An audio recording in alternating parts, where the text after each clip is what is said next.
Per 9000's Game Room. eSWAT City Under Siege was released in Japan as Cyber Police eSWAT.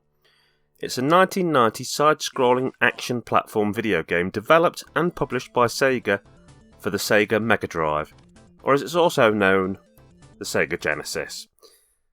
City Under Siege was based on the arcade game Cyber Police eSWAT, which came out a year earlier in 1989. The Mega Drive game maintains the main characters, a similar plot and some of the enemies from the arcade game, but features some different levels, weapons and bonuses, with the biggest difference between eSWAT, the arcade game, and the Mega Drive version being the game mechanics.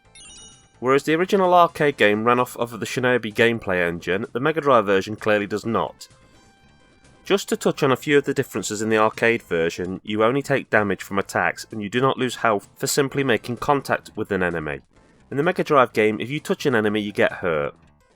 The guns in the Mega Drive game have unlimited ammo, in the arcade game you have to keep collecting ammo, and the Mega Drive game has a jetpack in the game after a few levels.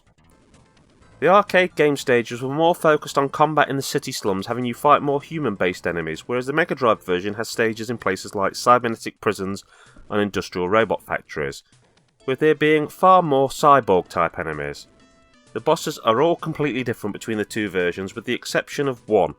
I could probably write a whole essay on the differences between the two games, but you get the point, I'm sure. Okay, so as far as the story, well, at the start you're a rookie cop with dreams of progressing up through the ranks. Dreams a lot of people would probably share in this world, seeing as promotion is the route to gaining a robot suit and jetpack. Keep pushing on, and your overall mission is to stop a terrorist group called I from taking over the world. As I said initially, you're just a regular guy and you're only armed with a handgun, and the game feels very Shinobi-like. To put it basically, at the start you slowly walk along, jumping fairly realistically for a video game, and shoot. You can shoot straight up but not down, and you can't shoot in diagonal directions either. The bullets move pretty slowly, but this won't matter as the enemies don't really do much to try and get out of the way. During the first mission I was kind of reminded of an earlier game by Namco, Rolling Thunder. It felt very similar. I remember thinking back in the day when I first got this game that it was a bit of a mistake that you didn't start the game in your eSWAT suit, as it seemed a bit lame being shown the robot suit on the cover of the game and the title screen and then basically being given the role of Bob, the average looking copper. Now, however, I kind of enjoy the fact that you start out as a regular cop for a few levels before getting the suit. It feels like a natural progression. The main benefits of the eSWAT suit are more health, a jetpack, and the ability to accumulate various special weapons including ground-hugging missiles, a rapid-firing super laser and a particle cannon. For me, one of the issues with this game is that I sort of feel that the level design is inconsistent.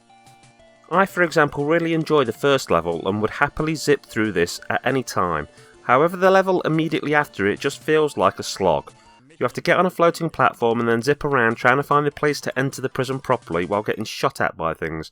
It just feels gimmicky, and I would have missed the whole travelling on platforms looking for the entrance thing out. It doesn't add to the game, it's just a pain until you learn the proper path to take. As for the game's graphics, well, I rather like them. Sure, some of the sprites are not the most detailed, but there's a wide range of very different backgrounds which helps to give every single stage its own sense of identity. As for the music, well, it's nothing that I found myself humming while away from the console, but it does fit in with the game's style very well. So I'd say it's good but not amazing. I did find that this was a game which I don't think has aged as well as some of the other games I've recently replayed. If you'd asked me when I was a young lad what score I would give eSWAT, I would probably have told you an 8 out of 10. But then I hadn't been spoiled on certain other titles, and I was kind of Robocop obsessed at that point. So this sort of thing would have been right up my alley.